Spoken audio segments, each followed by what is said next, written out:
Скрипы дверных обшивок мы устраняем следующим образом. Делаем неполную шумоизоляцию, то есть делаем только дверную карту. На дверную карту наклеен герметон А15.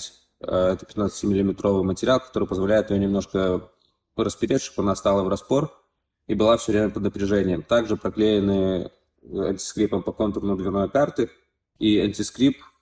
Карта состоит из двух частей, и тут она спаяна. Вот примерно вот в этом месте под герметоном. И здесь проклеено антискрипом, и антискрип затолкали под спайку.